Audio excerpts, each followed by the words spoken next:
I'd This like conference will now be recorded. Okay. I'd like to start with the Pledge of Allegiance. If you would, repeat after me. I pledge allegiance to the flag of the United States of America, to the republic stands one nation, indivisible, with liberty and justice for all. for all. Okay. Thank you all. Allison, could you do roll call, please, for the April 7th, 2020 board meeting? And I am currently the only one at the conference room at the Village Hall. Trustee Cook? Here. Trustee Lendy? Here. Trustee Heron?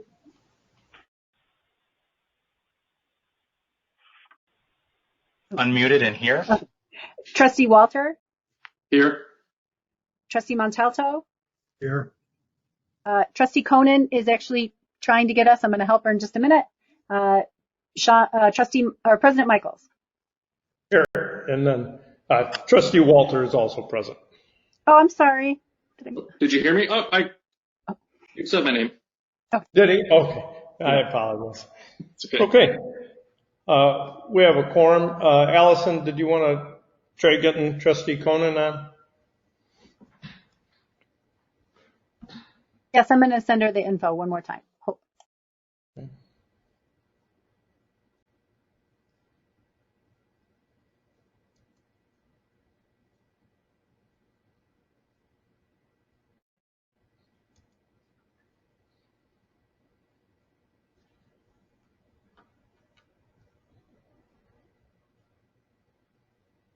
Okay. I have a total of 19 people in attendance. There's a number of staff members, and then there's 3 callers that are online as well. Okay. We've had the roll call. Are we good, Allison? I emailed Trustee Conan the link, so we'll see if she pops on here. Okay. There is no public hearing, no appointments or presentations. At this time, I would take any public comments on tonight's consent agenda. We have approval of the minutes for March 17th, the village board meeting, approval of the minutes from March 17th, the emergency village board meeting, approval of the minutes from the March 19th emergency village board meeting, approval of the vouchers, approval of a proclamation regarding National Work Zone Awareness Week, ordinance amending the village code to establish the position of deputy clerk, a resolution extending the term of existing amusement device licenses, a resolution authorizing the professional service agreement for risk and resilience assessment and emergency response planning. Is there any, and then under general business, we have a resolution authorizing the contract for well 10 electrical repairs, and we'll discuss the 160 South Municipal Drive tenant signage, Gordon Road corridor study, and budget workshop. Is there any public comments on any of those items?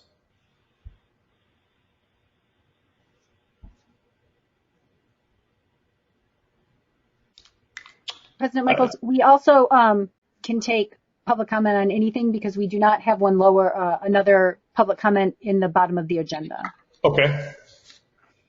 And we did have one email that came in that I can read if no one else has any comments. Okay. And Trustee Conan has joined the group. Welcome. Jen. Would you read that comment, Allison? Yes. Good morning. I noticed the BNSF rail bridge over Route 47 between Cross and Prairie is crumbling. You can see the rebar supports in multiple spots. Is the bridge structurally sound? Is it on Sugar Grove to determine and repair, or is it in the BNSF? Considering the amount of traffic flowing underneath it daily, I am quite concerned. Thank you, Tiffany Musel. 175 Cobbler Court. Okay. Is Tiffany a part of the phone call? A part of the meeting? I'm here. Okay. Thank you, Tiffany, for your question. That bridge is controlled by Burlington Northern and the state of Illinois, IDOT. They do evaluate it. It is under evaluation with the widening of Route 47. They're starting the phase 2 to widen Route 47, but we could possibly contact IDOT and let them know about the visibility of the rebar. Thank you. Okay, thank you. Is there any other public comment regarding anything on the consent agenda, general business, or discussion items? Okay, hearing none, I'll close that portion. Is Joe Wolf with us? He's not, so I will table the airport report. May I get a motion to approve the consent agenda, which is approval of the minutes for March 17th, approval of the minutes for March 17th emergency village board meeting, approval of the March 19th minutes, emergency village board meeting, approval of the vouchers, approval of a proclamation, approval of the ordinance amending the village code to establish a position of deputy clerk, resolution extending the term of the existing amusement device licenses, and a resolution authorizing the professional service agreement for assessment and emergency response planning. I will make that motion. Okay, Rick? Second. Second by trustee Herron. Any requests to remove an item? Okay, hearing none. Roll call, please, Allison. Trustee Montalto? Aye. Trustee Herron? Oh, he's muted. Aye. Trustee Lendy? Aye. Trustee Cook? Aye. Trustee Walter? Aye. Trustee Conan? Aye. Motion passes. Okay, that is carried. Under general business, may I get a motion to approve a resolution authorizing a contract for well number 10 electrical repairs? So I'll moved. make that motion. Who was the first one? Or second. Either way. Okay. Do you have that, Allison? Trustee Herron? Okay. Any discussions, any questions for Brad or Tony on this?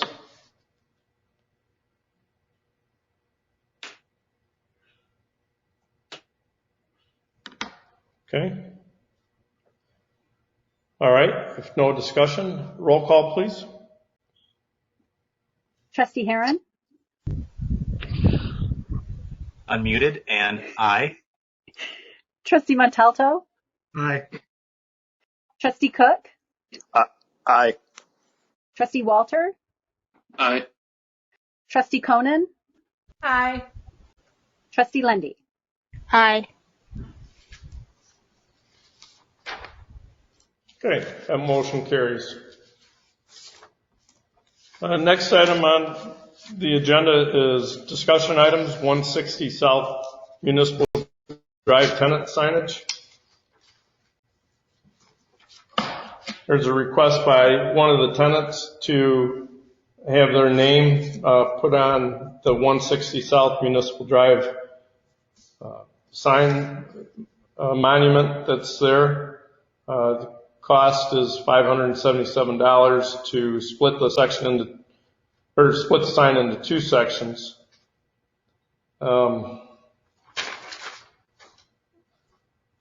The recommendation is to discuss allowing the tenant to have the signage on one half. Any questions or comments? I think they're going to be a long-term tenant, so I think it's probably a good idea, would help their business. Yeah, I think as long as they're within our signage regulations, they meet the requirements for that. I think that's a good idea to have them have their name on that sign. What happens if the other half of the building gets leased out? Then that tenant goes on the other half of the sign? Yes, that would be the plan, because if somebody leased out the entire other half, they would be the largest tenant, and then Mr. White would be the second largest tenant, so he would still have the ability to rent he'd keep his panel essentially, and they take the other half of the bottom. I guess the only question I would have is what happens if that other side gets finished out and you have two tenants in that space? Is there enough room on a sign so that everybody who's renting would have space? It would depend on how many tenants ultimately we had, because there is you only want to make each tenant sign so small or it becomes essentially unreadable. If the building was fully leased and enough tenants were interested, the upper part of the sign, if I remember correctly, has like the 160, south address on it. I believe that's also a panel that, if the building was full, we could potentially replace that panel with tenant signage as well.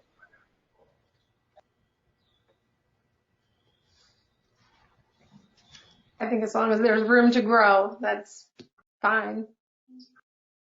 And I don't think that having that other building, the other side of that building built out wouldn't be an overnight kind of thing, right? So we have some time to discuss while that's happening. Yeah, absolutely. Right now, we've looked at it multiple times, and we'll come back at some point with some, we're kind of taking a look at now what the revenue stream would be to see if it's really cost effective for the village just to go ahead and finish that site out, but nothing's in the works. Would there be an option to put up a second monument for the north half of that building? I'd have to defer to Walter, but I don't think our code would allow two signs for, two monument signs for that single building. I think we'd be limited to the one, but, Walter could answer that. And plus, the other thing too is, depending upon the level of interest, they are fairly expensive to put a whole new sign in. Okay. And do you think we'll have interest from other tenants to put their names on the signs? They're gonna. Allison, did you reach out to the other tenants? I did not at this point based on the procedures that we drafted. Because if you go to more than two, and right now we want to keep the leasing sign up because we still have that space, to go to three, it does make it much smaller. And the Aurora Sign Company advised us that you can split it into as many as you want, but at some point it becomes unreadable. So at this point, it's two. Before we pass a motion, could we reach out to the other tenants just to be equitable? There would be an expense to them. I just don't want to go through the procedure and then somebody says, well, we were interested in having our name on there and we were never contacted. I agree with that. I think that makes a lot of sense, Sean.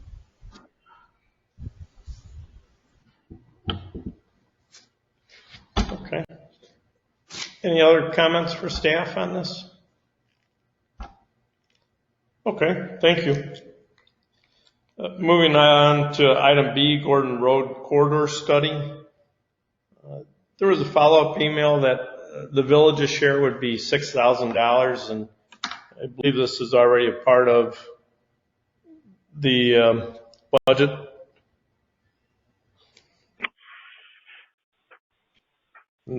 This is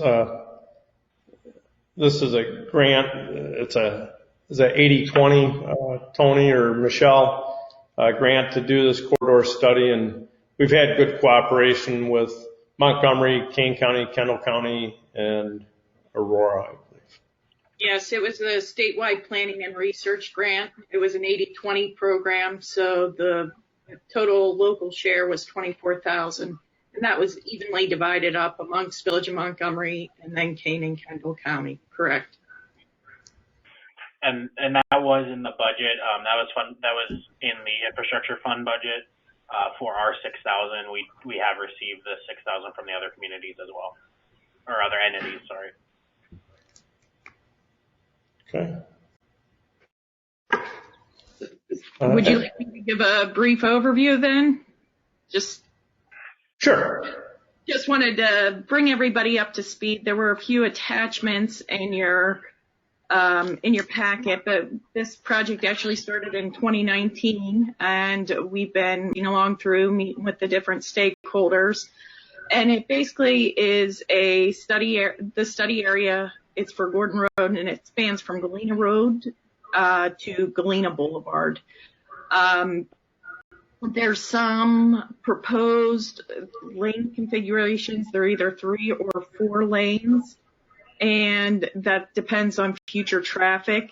And the real goal of this study is let's get everybody on the same page. If we want this to be a corridor to allow alternative traffic to move freely, let's get on board with all of our adjacent communities and work together.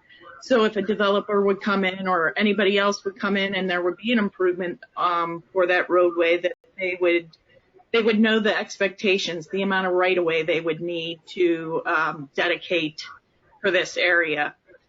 So we've been moving along, and we were intending to do a project, a public information meeting. But as we all know, in these interesting times, that became a little, it wasn't advised, obviously, but we are still to meet to receive the funding of the grant. We're trying to keep things on schedule. So we do plan on putting quite a few of the exhibits that would be at the public information meeting up on a website, up on the village's website, and asking for public comment that way. And then we would see how things go with the coronavirus, et cetera, or if there was a need to actually do a public meeting later on. But once again, we're trying to meet deadlines, and it just depends on how things flow in today's world. But yeah, we are currently, we've done most of the traffic study counts, and that's the existing. Thank you, Allison, for putting that up on the screen. So that's the existing conditions where we're meeting up. And then if you move further down, Allison, to the next sheet, you can also see that's the proposed conditions. And if you take a closer look at that, it shows basically through the Sugar Grove portion, based on the future traffic needs, it's projecting a 4-lane cross section in the Settlers Ridge area and moving further south. But currently we're looking at implementation sections and potential funding options, seeing what's available or not available at the right time we want to do these improvements. With that, I'll take any questions. Or Tony, I don't know if you wanted to add anything. I think this is an important study to identify the right-of-way that would be needed for any future development south. Even part of Settlers Ridge would have some impact on it.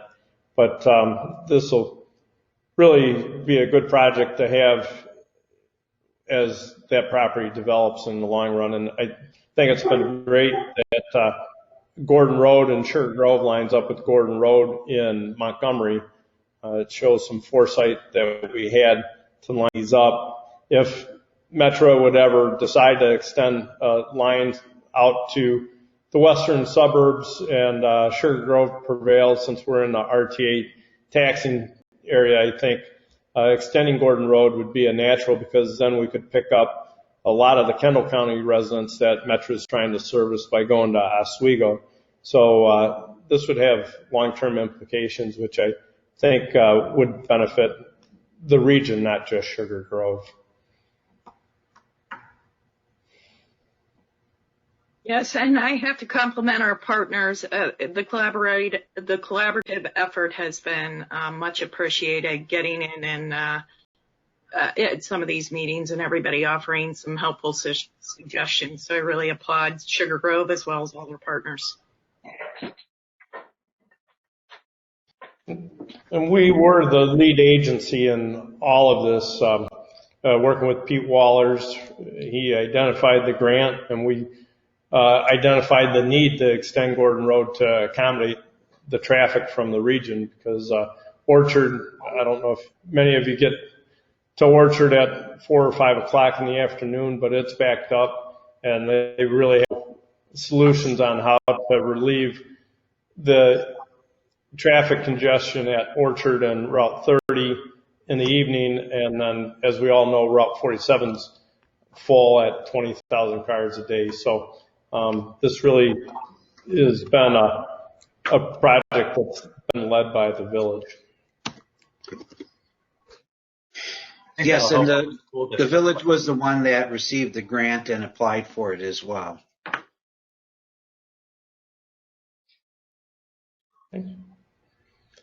All right. Any other questions? Okay. Hearing none, we'll put that on the consent agenda. Turning on to the budget workshop. There's a lot of papers that were emailed out. Hopefully everyone's got a copy of them. There was well, Matt, there was a budget workshop number 2 email that was sent out this afternoon at 2:17. Yeah, so I think right now we'll go over the memo that was part of the agenda packet, which will kind of highlight a majority of all the information, and then we can go over the email that was emailed out earlier today with the additional information. We can kind of jump back and forth because some of the information from the email does go with the budget items as well. So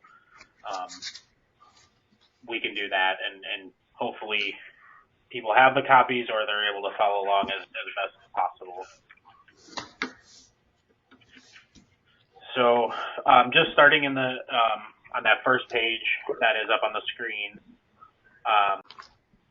these were items that were changed since the last budget meeting or budget workshop, which was at the beginning of March.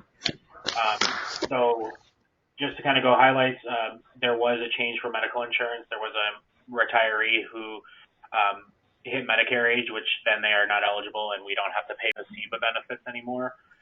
So that was a reduction for that health benefit that we were paying within the police department. Telecommunications was adjusted for fiscal year 1920 projections because it was part of the purchase of the vehicle. So that was adjusted about $9,000 lower because the purchase of the vehicle in Fund 30 was higher. Bottom of that page is General Infrastructure Fund. This was increased for street and right-of-way improvements. The estimated cost was $25,000 for the village's portion of restriping the community house lot, which will be done this summer.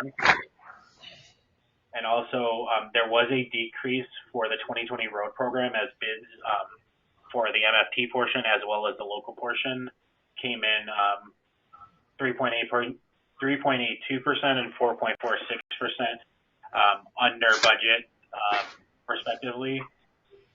And also, in the budget, the engineering was actually doubled by accident in the original budget, so that's why there is a larger decrease than what the actual bids were. So it was a pretty significant decrease for the infrastructure fund in that. The last item for general infrastructure was an increase of $22,000, and that's the total repair work for Camp Dean Road. We had $40,000 from the grant from the DCEO, and then the remaining $22,000 is going to be local funds. Can we ask some questions on that? Yep. Does anybody have any questions regarding the general fund that reduction that was pointed out by medical, dental, and telecommunications. Okay. Any questions regarding general infrastructure? Matt, or maybe it's Michelle, Tony, or Brad. It's a significant savings by the bid process of almost $200,000 for the road program. And with oil prices being down so low, are there other roads that we have that we could possibly have sealed or resurfaced or whatever, and take advantage of the low oil prices if they do pass on to the ultimate contractors? I'd probably leave that to Michelle or Tony if they want to chime in on that. I mean, there's always work that can be done. We bring to you the program that best fits the dollar amounts based on our estimated costs. But I think to provide you a recommendation with what else is out there, I think it would probably just would rather talk about that independently and then bring that forward as a suggestion. Okay. And I guess maybe more of a general question is, will the low oil prices transfer into better unit pricing for resurfacing, or is that something that contractors have already fixed their price for asphalt and will not adjust their price at this time?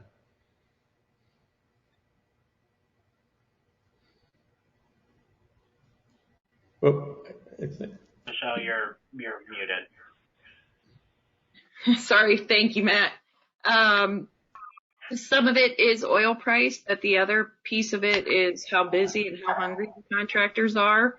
So it really just depends. I know we don't like that answer, but it does depend. But certainly low oil prices cannot hurt the market by any means, and it does provide an opportunity at times. So we could, I mean, if you're interested, we could certainly look into things and provide you some recommendations. I would be. I don't know what the rest of the board feels, but by saving nearly $200,000, which we had allocated to spend, and if we can get that money to go further while the contractors are in town, we have between Curran, builders, and deconstruction, we got quite a few working in town that we might be able to get some additional work done at a favorable price.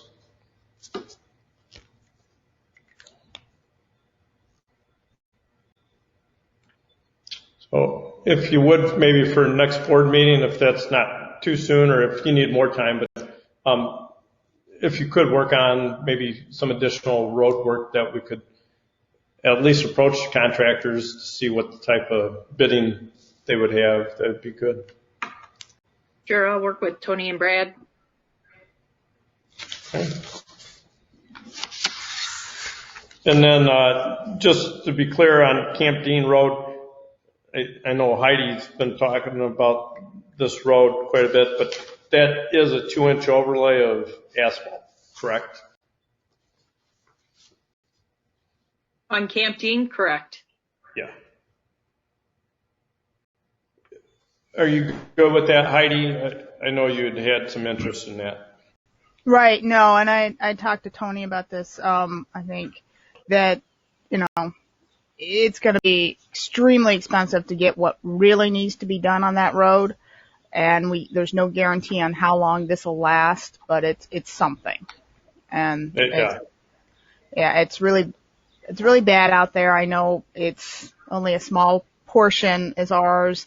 Do you know when this will be done? I ask only because I know, provided with the Corona thing, Girl Scout camp starts up in the summer, and there's a lot of traffic for that down that road. Sure. I've reached out to the contractor probably within the last week, and this is anticipated to be one of the first jobs once plants really start opening up and going. So if all goes well, by May 1, okay. I would like to hope, but it's only a day or two's worth of work. So right. but dependent on what's going on in the world, of course. Exactly. Yeah. Well, that's good news. Okay. Any other questions regarding the general infrastructure fund? Okay, Matt. Okay. So then we're on water and sewer. These are just changes that have been made since the last meeting. So there was a slight increase in the training and memberships for change in hotel costs. There's no longer a state pricing. Engineering services, this was one of those items that I had to look into. That was double budgeted, so it was removing $10,000 for the IEPA source water assessment. That was part of the other item, which is the one that was on the agenda for tonight. So those were budgeted twice, so that was just a removal of that $10,000. Electricity, we did go out to bid for the electrical aggregation for just municipal buildings at this time.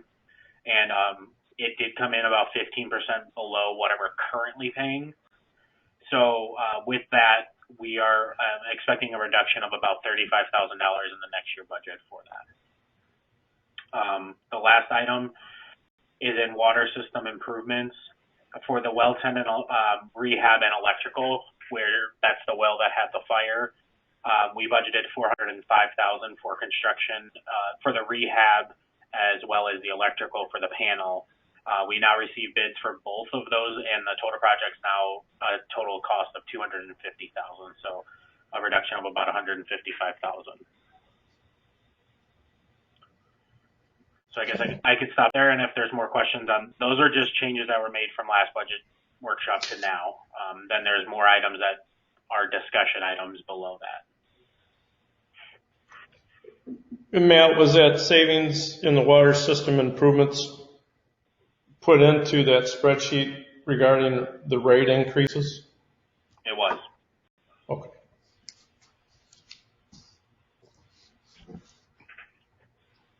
Any questions on waterworks and sewage fund on this section? We'll go to that separate spreadsheet at a later time.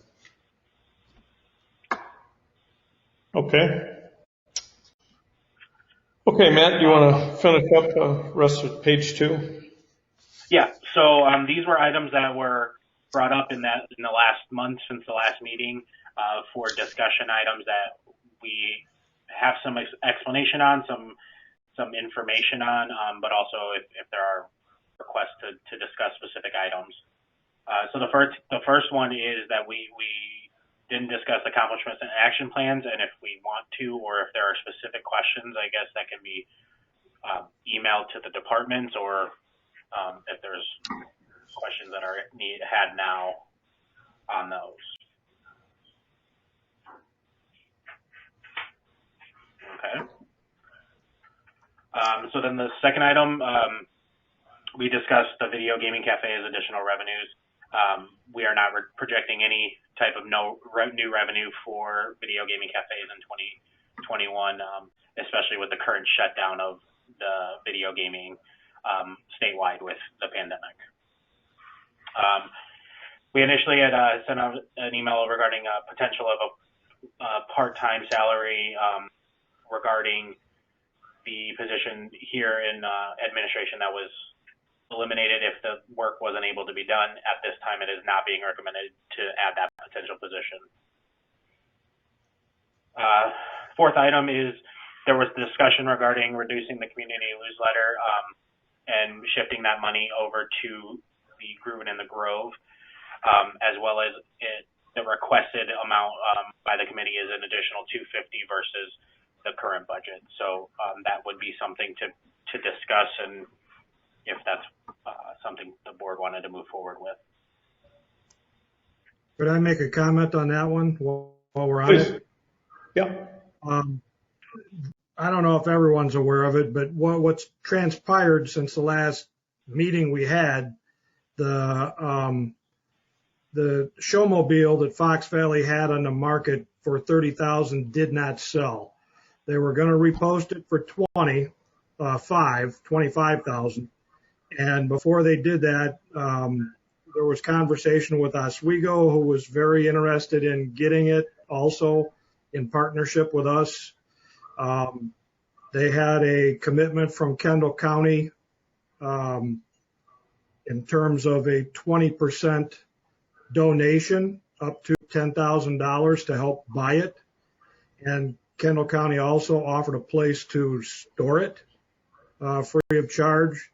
So the conversation with Oswego went as such. Their village manager ended up, we discussed it at length, and he contacted them with the same proposal I had given them, saying if we did a partnership between our taxing bodies and Oswego and Kendall County, we would offer it to them for $20,000 for the trailer. Oswego would be the lead agency on it, so they would plate it, store it, all that kind of stuff.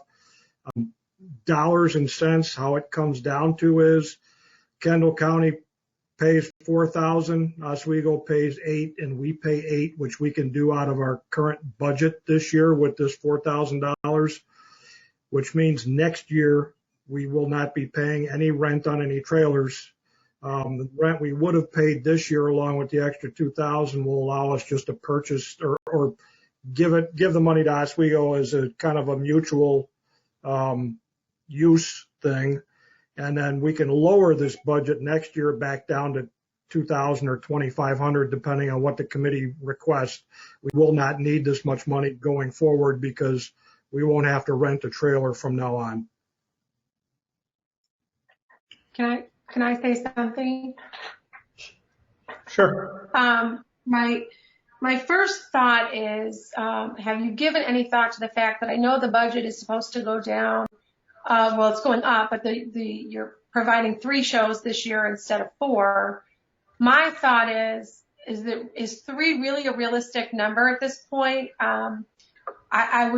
Everything is being canceled. I mean, events are being canceled all the way till September. If you were able to get 2 shows in, I would think that would be bonus. But budgeting and doing 3, I don't know if that's really realistic. And with that being said, then would we have to increase the budget for this line item? And then secondly, I know this is your baby, Rick, so please don't take it personally, but I don't know that we should be in the business of owning a showmobile. I guess I'm so paranoid and what is going on in our world right now and financial obligations and looking at what the village is responsible for. This is a nice add-on, but this is one of those things that's not a necessity.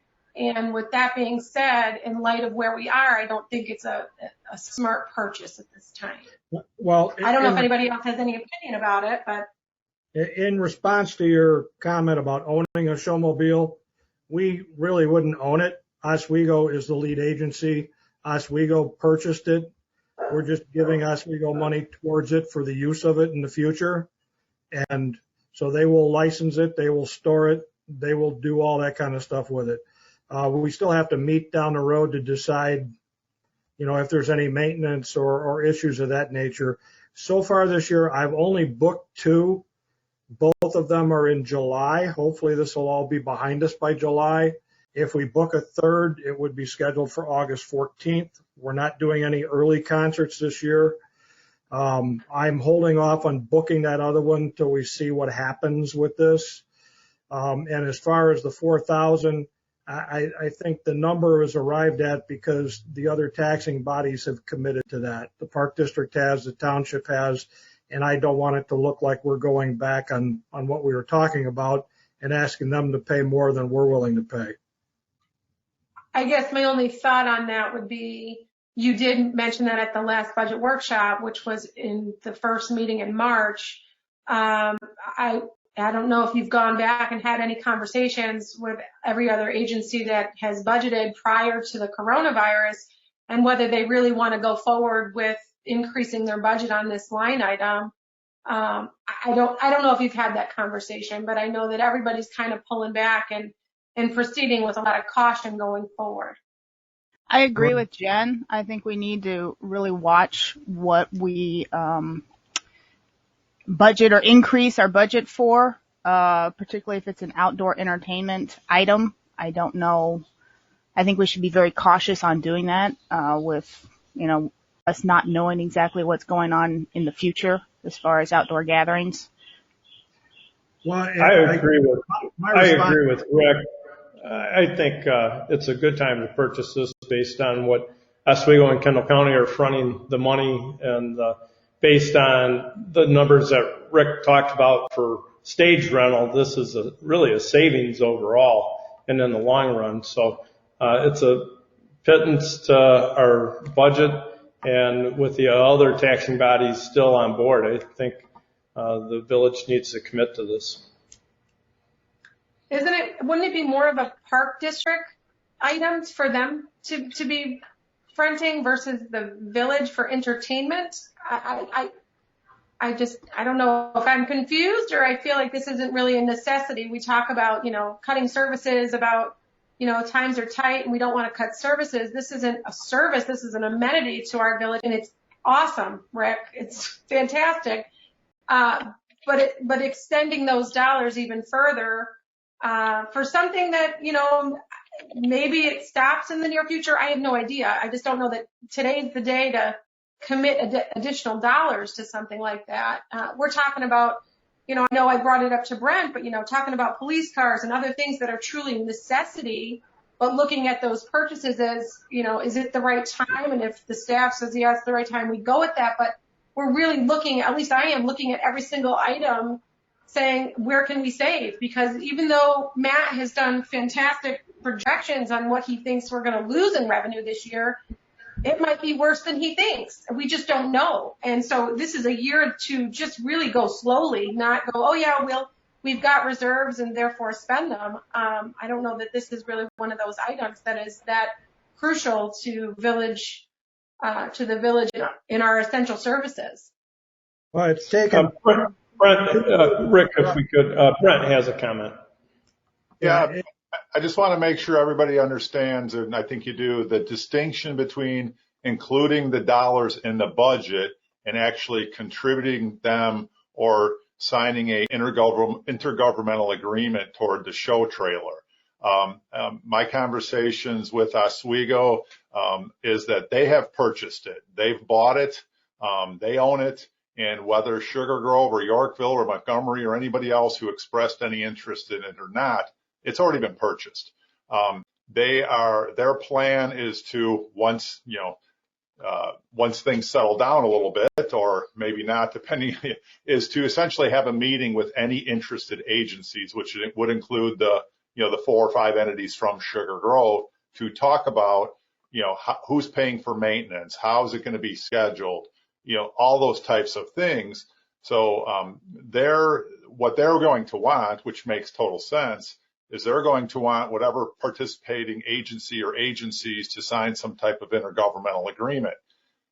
When we get to that point, that agreement may or may not include the village itself.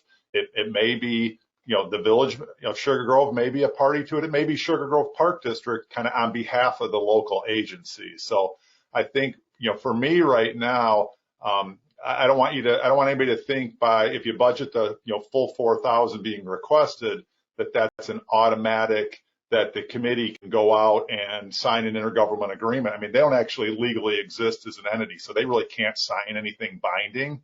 And I think Oswego certainly understands that. So my thought would be, if you're not comfortable including it in the budget, that's one thing, but you could include it and then say, there's more information to come before there's a commitment to purchase an ownership interest or even purchase the right to use it so many times a year. There's details to be worked out.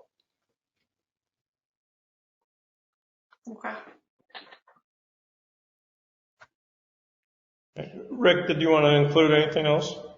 No, the bottom line, without a stage of some kind, we have no Groovin' in the Grove event at all, because you can't hold it on the ground. And I did talk about this at the last physical meeting we had. I talked about the possibility of that trailer being purchased. And because there are multiple entities involved in it, I did also talk about, if this happens, we could reduce the budget next year, which I'm saying we definitely will, because, like you say, if we're paying $2,000 to rent it, we would pay $6,000 to rent it this year, and we would pay $2,000 for every time we had an event next year. If we pay $8,000 now, we may not have to pay another dime for the next 5 years or 10 years if this thing keeps growing like it is. It is a great community event to get people together from multiple neighborhoods. It also brings in tax dollars. People spend money in town when they go to this. They buy gas. They go to restaurants. The first concert we had outside, I told a story before, Thirsty Boots, the country band, they got paid $750. When they got done playing, they took their families, went to Fireside, and spent everything they made buying dinner at Fireside. So there's a benefit to the community, just like the Convention Bureau promotes tourism. This is an avenue to bring people into the community to spend money. So, and I think we're short-sighted. If we don't try and continue this, it's great for people who live here. It's a fun event, brings the community together, plus it brings in tax dollars for people spending money here.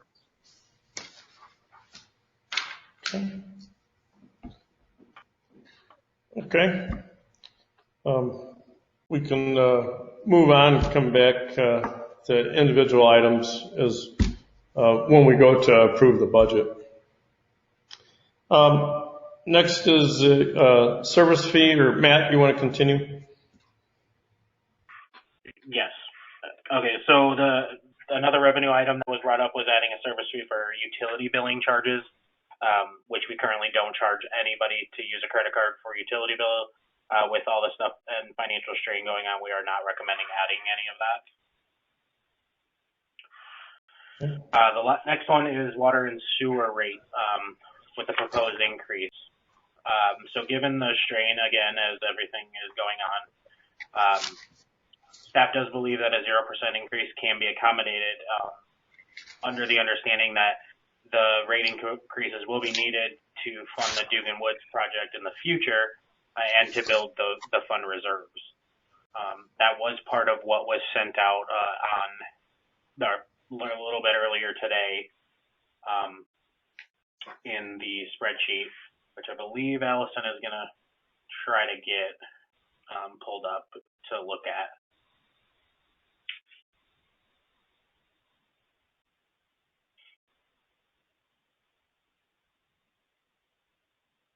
So on the spreadsheet, it shows if we do a 3% rate increase this year, 2%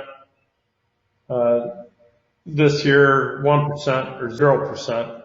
If we do not do a rate increase and we still can plan on doing the Dugan Woods water main project, it shows in 2023 a fund balance of a negative 10,629. Does everybody see that? So yeah, so if you did a zero, but that would be a zero for the next 3 years. Zero, okay. Or sorry, it would be a zero for the first year. Yeah, you would have a negative fund balance essentially. So you wouldn't be able to still do the project if you did it the zero, but that's assuming everything stays the same for the next 3 years as well. But those are our projections, is you would have a negative balance. And it's a slight negative, so we could probably overcome that with adjustments in future years. You'd hope, but I do want to point out that is a total negative fund balance. That is not Correct. just below 25%. That's a total water sewer fund balance. And if we raise the rates by 1%, how much would that increase be? Have an ending fund balance of $111,000 at the end of 2023 doing the project. But how much is it per gallon, per 1,000 gallons of water and sewer usage? For the actual rate? Yeah, yep. If we did a 1%, or are yes. you looking at, okay, so if we did a 1%, so water usage would go from 518 to 523 per 1,000. And that's on both the water and sewer? And then sewer would go from 521 to 526.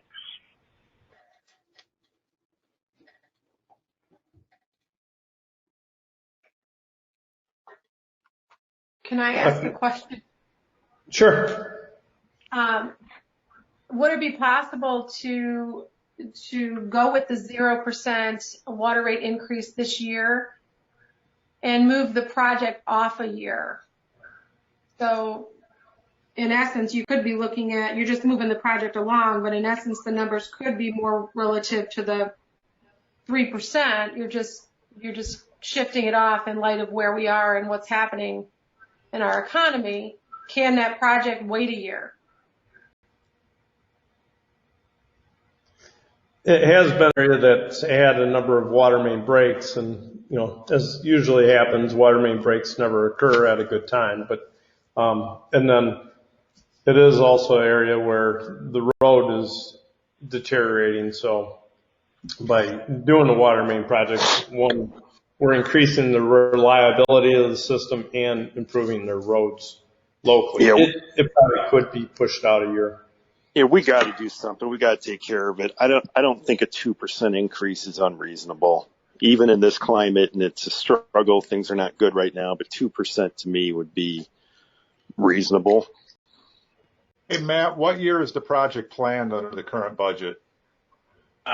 Project is planned in fiscal year 23, fiscal year 22, 23. So the third year of this this exhibit. Now, that can change because you're only approving a rate for 1 year. So. And then Matt, just to clarify, so all your scenarios there include for year 2 and year 3, 3% for both of those years. You're just doing a variance the first year. Correct. I think more than anything, I wholeheartedly understand that projects need to get done, but it looks like we're not sensitive to what is happening in our own neighborhood. Maybe all of you are unaffected, but there's a lot of people that have lost their jobs or taken pay cuts. And it just, to me, I don't want to seem like I'm insensitive to that's happening in their real life. And this is more about, Ted, where you talk about things in town being a bad look. It is a bad look to raise the water rate right now by 3% in our current climate. And where you could, it might be tough, but push this project off a year and bring this back up as a 3% rate increase for the next budget. I agree with Ken I just on don't this. think in real dollars it's that significant. I think it is significant to people who have just lost their job, and I know people who have. I know people who've lost their job in this community, and it's something you think about, and water is one of those vital things. And this is just, I think I agree with Jen that this is kind of a feeling of, you don't really care what's going on in the community. Okay. I would feel that way if this was a 20 or 30% increase. Believe me, I've lost my job several times due to economic problems. But a 2 to 3% increase in the water bill is not going to help me save my budget one way or another. That's not enough to have a real life effect.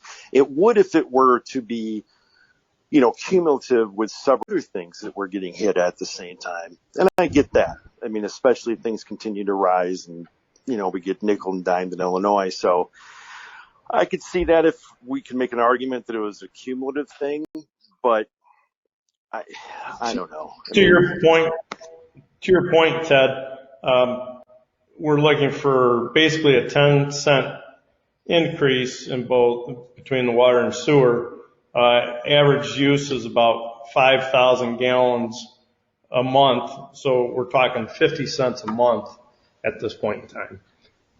So, and that doesn't make or break me, even if I don't have a job. And I've been there. I've had my water shut off, guys. I'll be honest. If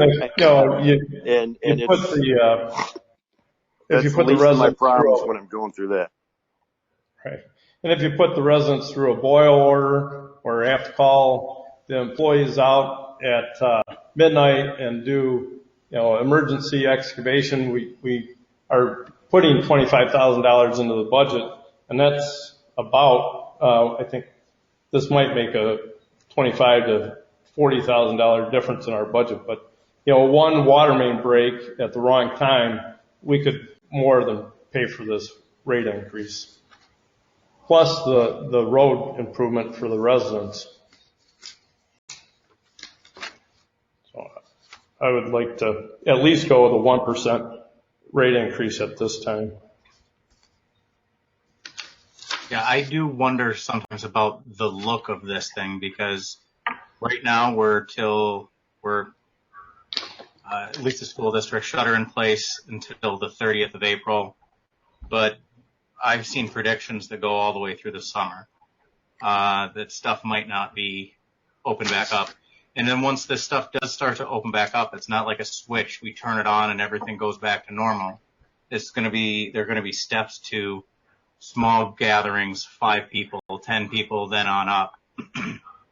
So I don't know. I get that it's only 50 cents, but I do like the email that we received. I know she said that she thanked Brent for explaining it. She understands it a little better now, but I do wonder just the look of increasing anything right now. I would rather err on the side of caution, and I would rather do something like potentially 5% next year and not do anything this year to make up the difference. If we're not talking that much money, then it shouldn't be that big of a deal next year, right? If it's 50 cents for what, 2? Would you say 50 cents, Sean, for a 2 or 3% increase? So then it would be what, $1? A 1% increase is okay. 50 cents.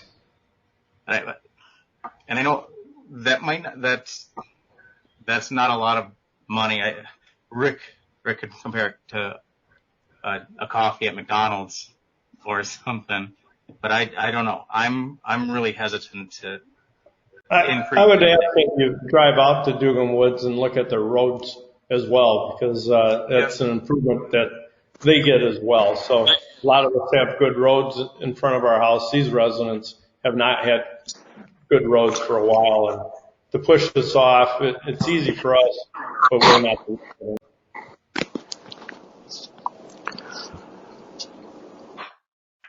Yeah, we can't expect everything to be status quo, and not have some kind of increase. I don't know. And Dugan's got to get done. Hey, Matt, with a 3% water and sewer, refuse bill, et cetera, do you have a projection for what a average or typical monthly utility bill, what the change would be? Yes. Let me get that really quick. $5. So,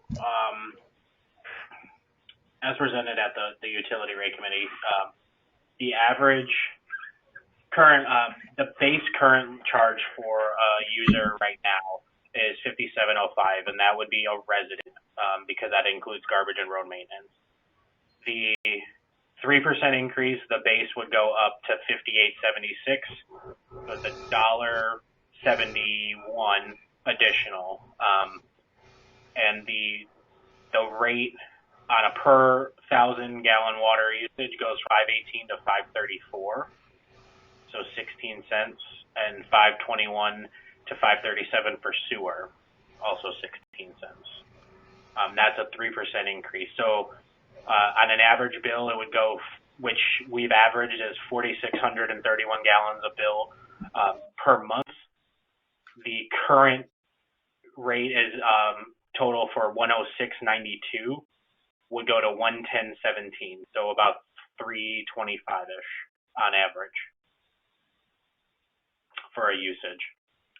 So that's the total utility bill, everything included, goes up. What'd you say, 3.25 is proposed? Roughly, yeah. Okay. Thank you.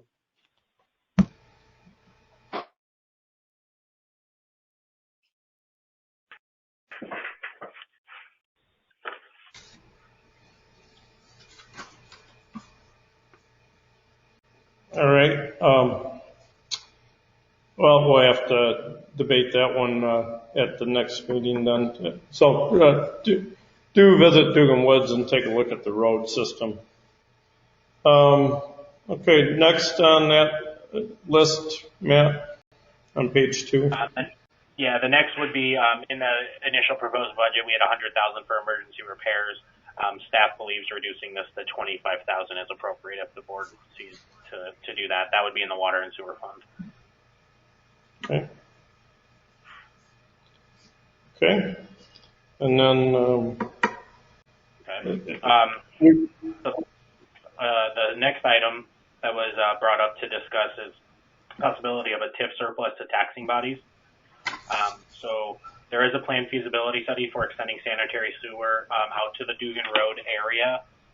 Right now, staff does not recommend the surplus declaration, but that was also part of the email that was sent out, was a breakdown of if we surplus 50,000 from each TIF, how much each taxing body within those TIFs would receive.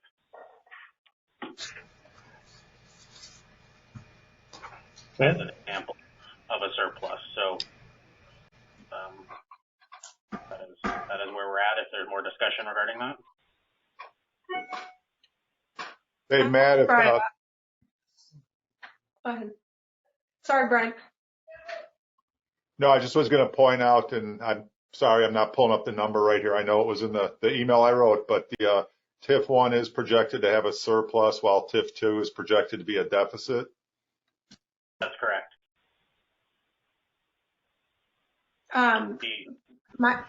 My thought process with TIF 1, and it being a $50,000 surplus, and now obviously I see. Thank you, Matt, for putting the numbers together so we can see exactly who gets the money, and obviously Big Rock is in there in their school district and fire protection as well. I still think it's valuable. I still think that we don't have any projects planned beyond that study of $30,000. That correct me if I'm wrong, Matt, but I'm not looking at it in front of me. That TIF 1 takes in an increment somewhere around $350,000 a year, and knowing that the bone of contention has been 119 West Galena Boulevard for our fire protection district. And what they truly lose is about, I don't know, $3,400.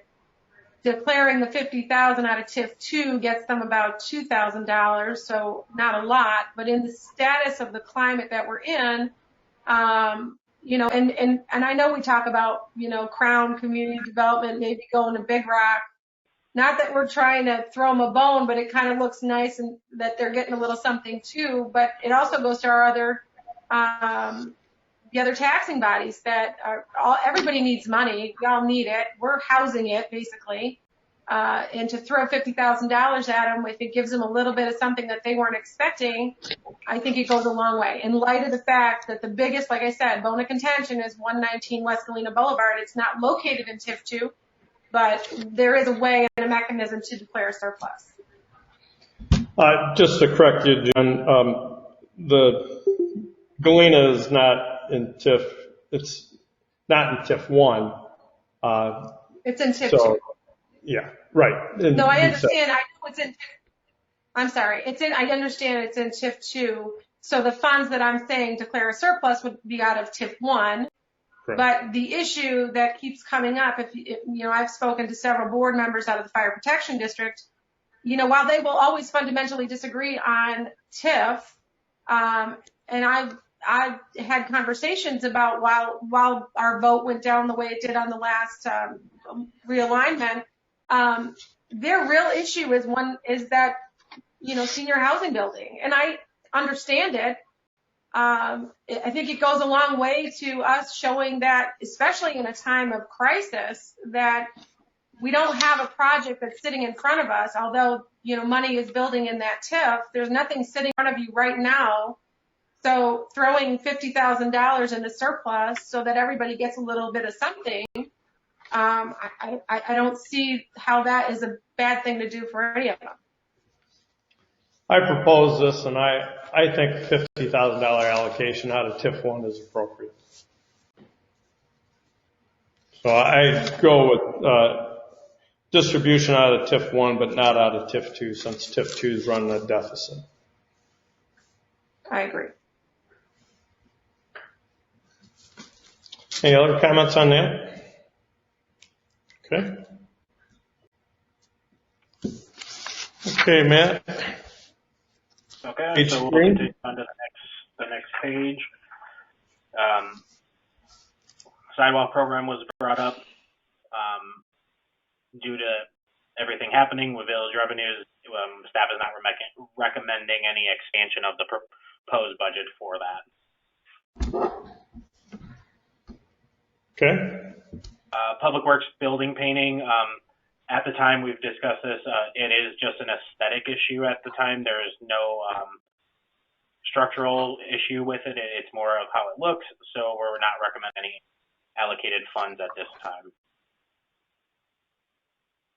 Okay. And then the last item, which is a bullet point, is the fiscal year 2021 salt purchase. Currently, IDOT hasn't approved the 2021 salt cost.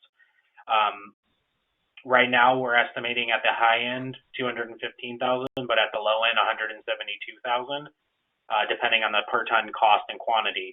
Right now, we do not recommend any change to the current proposed budget, which has 200,000 in it for salt.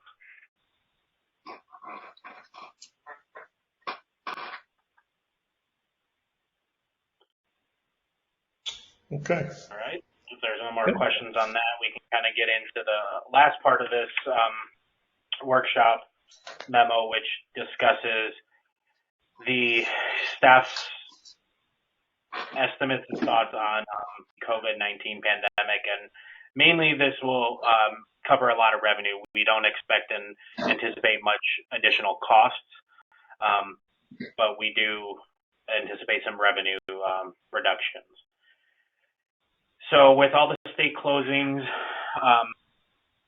like I said, I wouldn't expect expenses to have real much effect on this. But on the revenue side, we do. So we're going to go through kind of some major revenue items that we looked at as far as reductions for the year. So property tax is one of the largest. It is the largest revenue source for the village. I did sit in on a webinar from Crow and Horwath, actually, which had national and international participants. They kind of related all these revenue sources back to the 2008-2009 Great Recession, as well as actually 9/11. I went back and looked at the data we had, which is the 2008-2009 revenues, just to compare collection rates for some of these items, property taxes being one of them.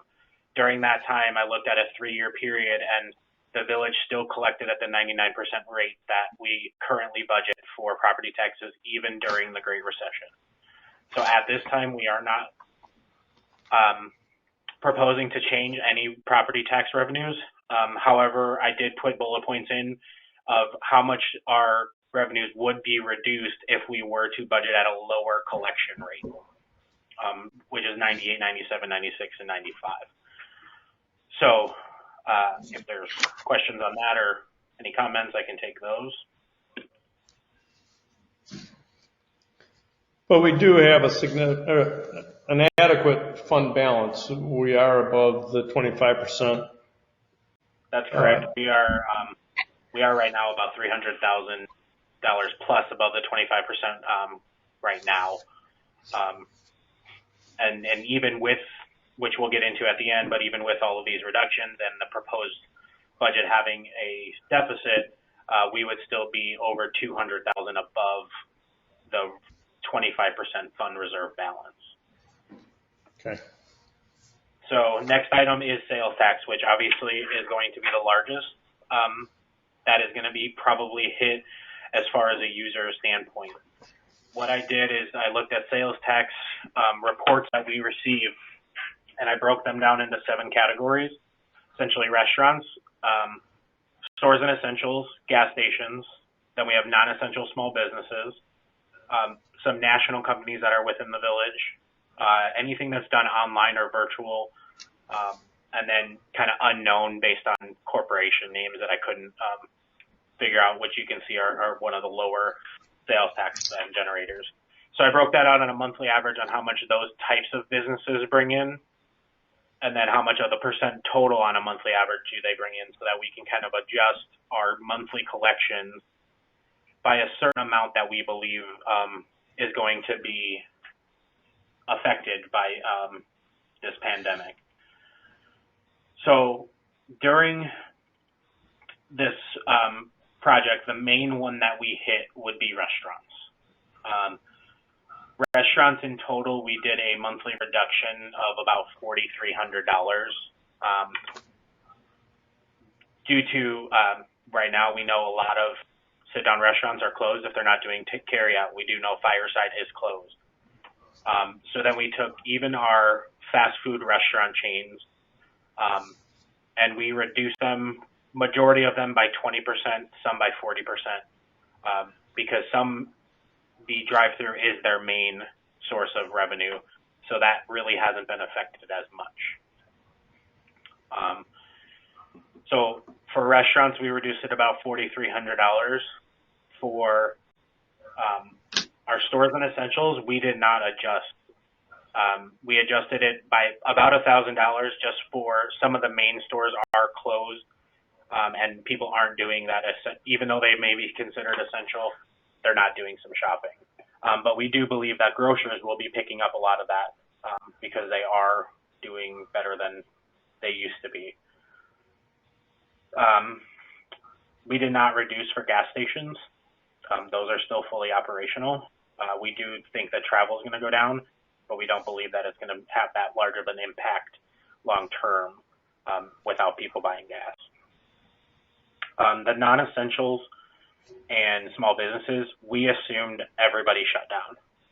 So we took out $911, which was the average on a month, and we completely eliminated that within our predictions.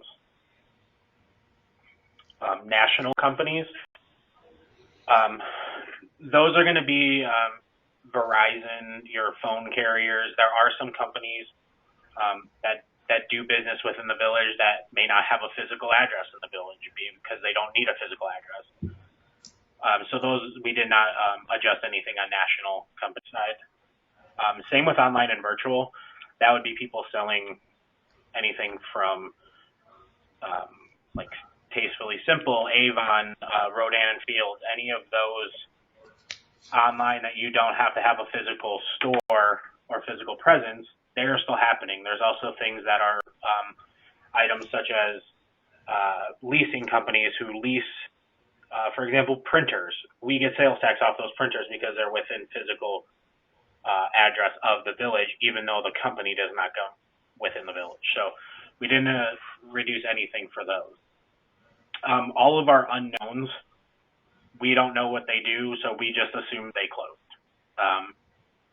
It was about a $925 reduction. So in total, we reduced on a monthly average about $7,154 of sales tax, and we did that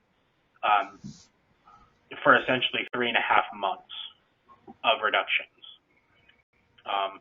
So that came to the total of the $25,039 for sales tax. Do you think, Matt, and I know you mentioned that the grocery stores are doing good, and I know the drugstores are too, and if my neighborhood's any different than anybody else's, I doubt it. When it comes to online sales, I'm watching delivery trucks hit everyone's door on a daily basis.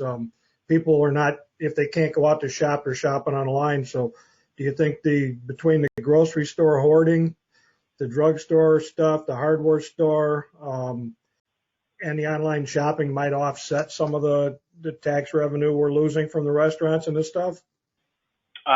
We did take that into account, essentially because we did look at essentials and just stores in general. And some of those stores, we do believe, even though they're considered essential and open, they are going to close just simply because some of the products that they sell are not going to be sold. So we did take that into account. And again, we're looking at it hopefully as a worst case scenario rather than, especially with the revenue, we'd rather assume a lower collection rate and become high and get a higher collection rate. But at this time, with everything being so unknown and people not having a good definition of essential and not essential and what's closed and what's open, we think that this number is a good number to go off of so that we don't underestimate it and we're not collecting at the rate we believe.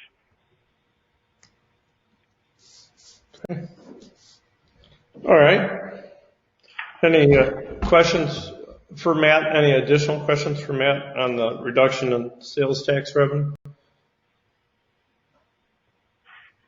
Okay. Video gaming. So yeah, video gaming is the next one that we know for sure. On average, we do collect about $5,060 per month from video gaming. We're anticipating that it will be shut down through the end of June and a 50% collection of July. So we are anticipating, again, 3.5 months of no revenue for that. So we're looking at a reduction of about $17,700.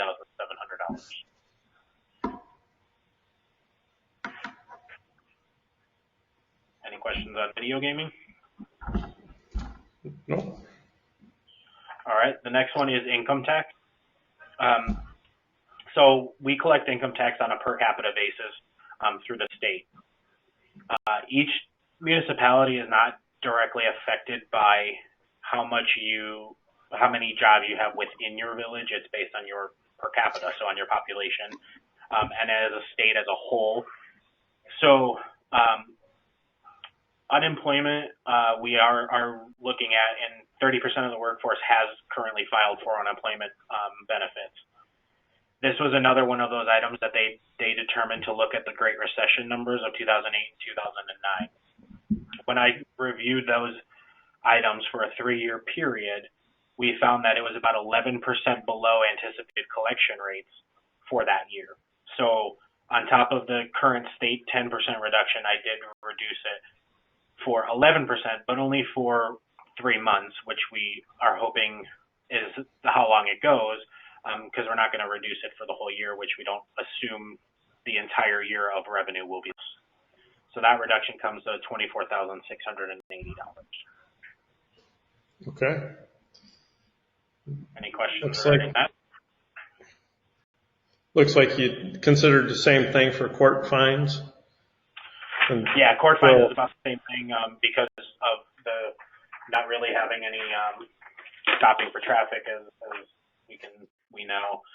We are doing another 3 months of estimated collections because the tickets won't be going to the courts. So. Okay.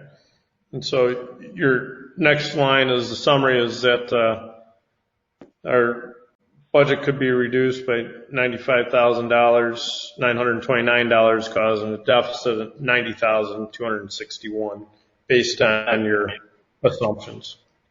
Right. So the $95,929 is the total of the revenue reductions that we just discussed. We originally, the proposed budget that was presented had a surplus of $5,668. So that's where the net of that becomes a deficit of $90,261. Okay. So the next sentence gets into talking about the unrestricted fund balances and our 25% fund balance policy. So right now, it's projected to have a $1,661,000 at the end of the current fiscal year.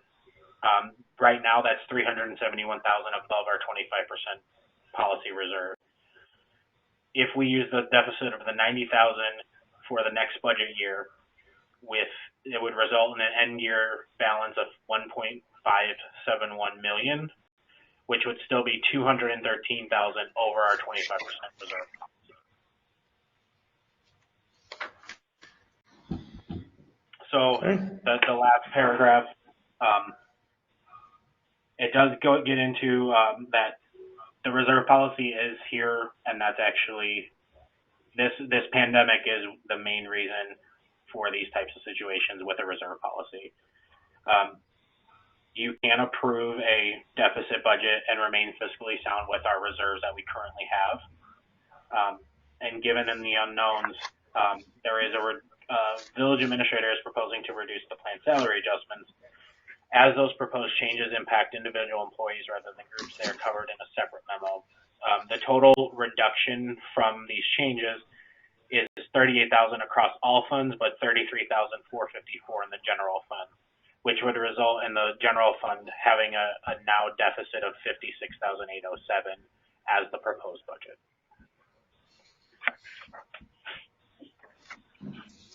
And I guess just a reminder is we approve this budget, but as situations change, we can modify it.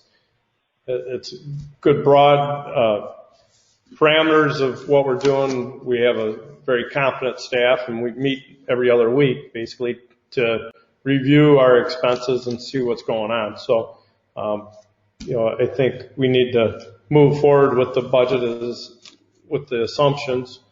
We can talk about a few of the items at the next board meeting, but I think in general the budget is very sound, and we will get through the coronavirus and have to continue to provide services to our residents. Any questions for staff or any general comments? Okay. If you have other questions or want to see some what-if scenarios, please talk to Matt over the next week, so then he can put the budget together at the next meeting, which is April 21st. That would be the public hearing, and we hope to put the budget on display before that. Allison, is that what you were saying? Yeah, we do have, so it'll be published for the public hearing on the 9th in the newspaper. It will be available online, and it also will be available by appointment. If a resident wants to physically look at it, it will be available by appointment to review the budget with safety precautions as far as contact and everything with that for public viewing prior to the public hearing, which will be on the 21st. Okay. No comments. We'll move on the agenda to staff reports. Any questions for staff?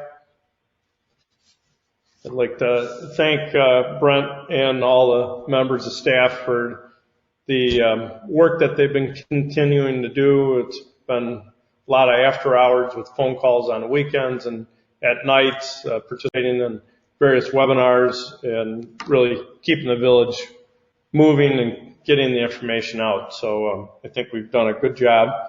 I do ask that the board be eyes and ears for the village, and if you hear rumors or things that we need to address, that we get those conveyed back to staff so we can get the message out. But any questions for staff?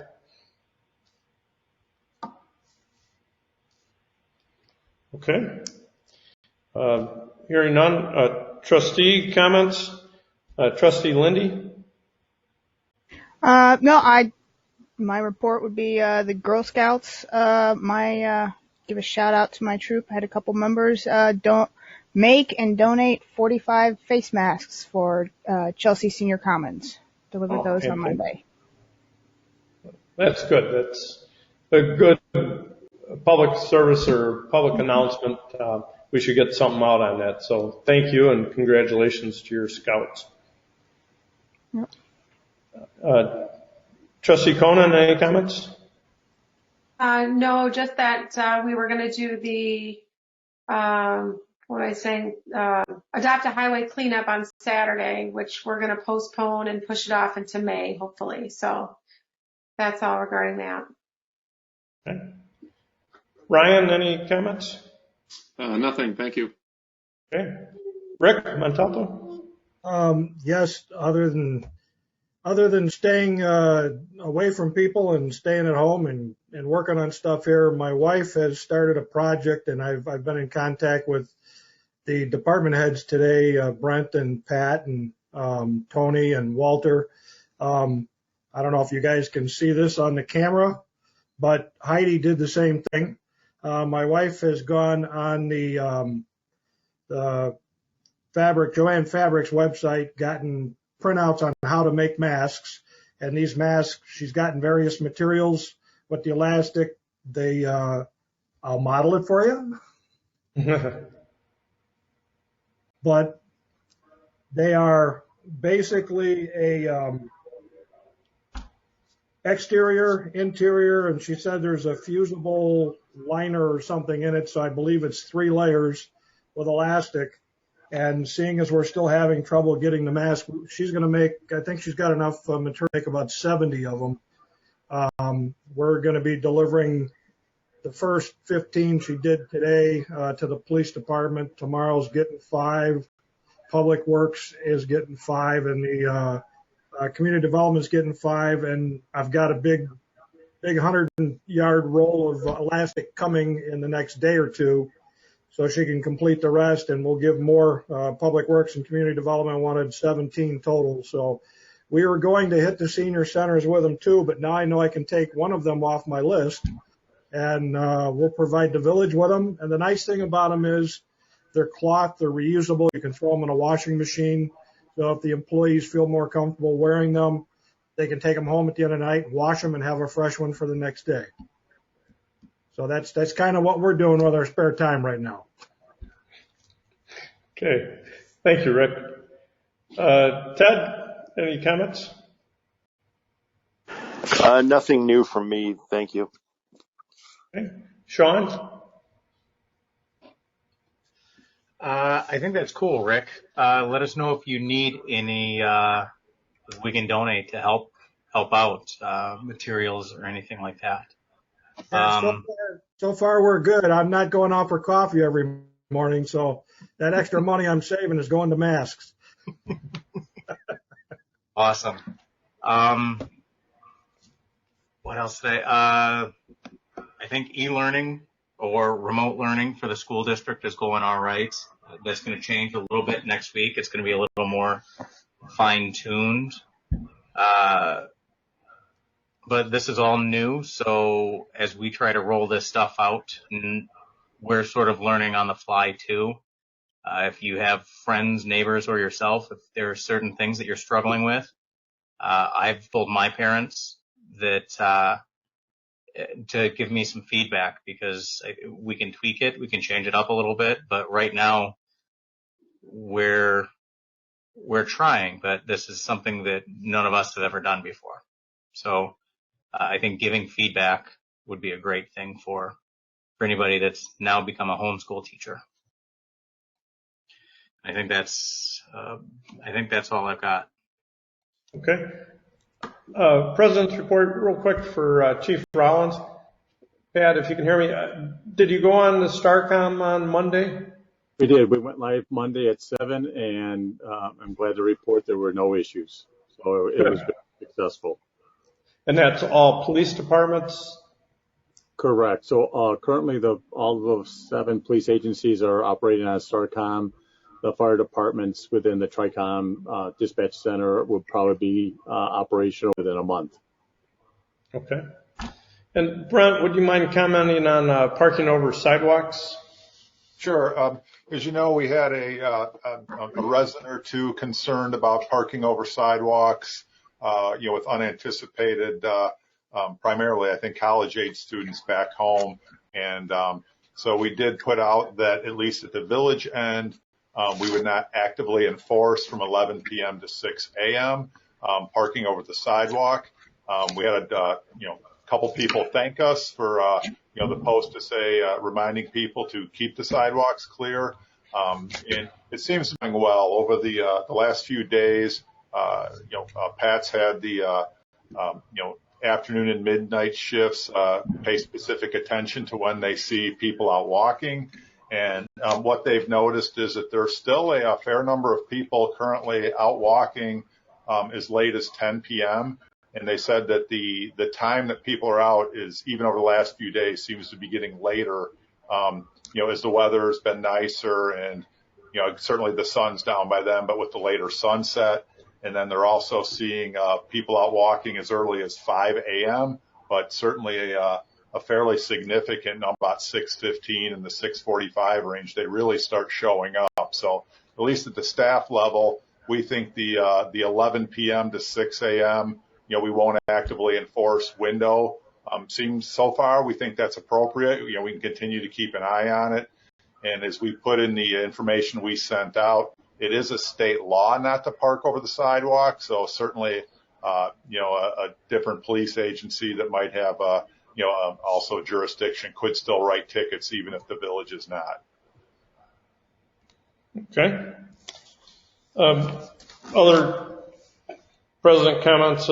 We have had a continuing phone conference with the other taxing bodies on Wednesday afternoons at 3:00, just to keep all the taxing bodies up to speed as to what's going on throughout the community.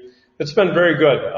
The school district, I believe, was having e-learning pickup today at the school, at the grade school, so we were able to help accommodate with police traffic and do other things. We're talking about the concern about not getting property taxes and the ramifications that would have if property taxes are not collected on the different taxing bodies due to loan payments. So it's been good back and forth.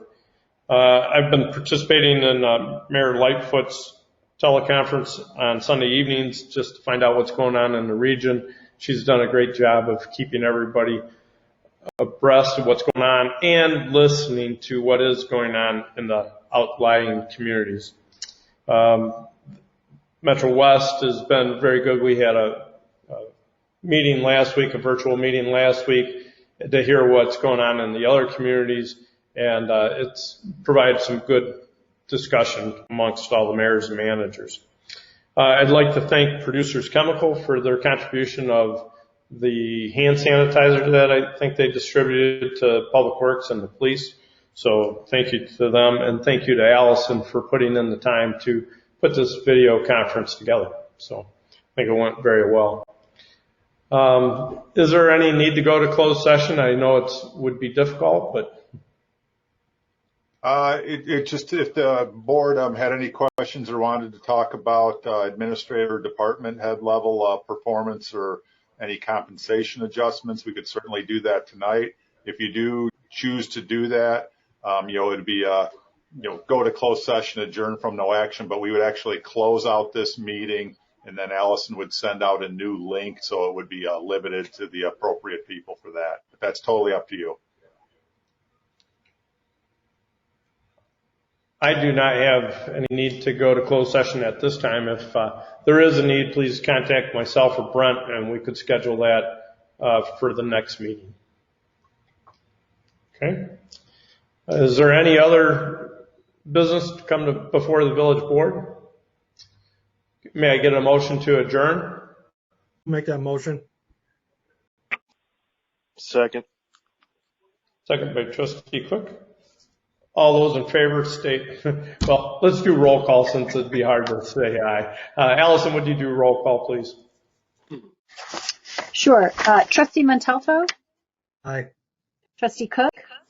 Aye. Trustee Walter? Aye. Trustee Conan? Aye. Trustee Lindy? Aye. Trustee Heron?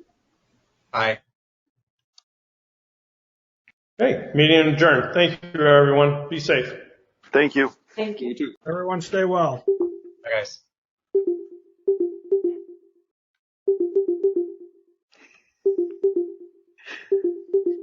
Everyone's leaving. Oh, wait. Cancel.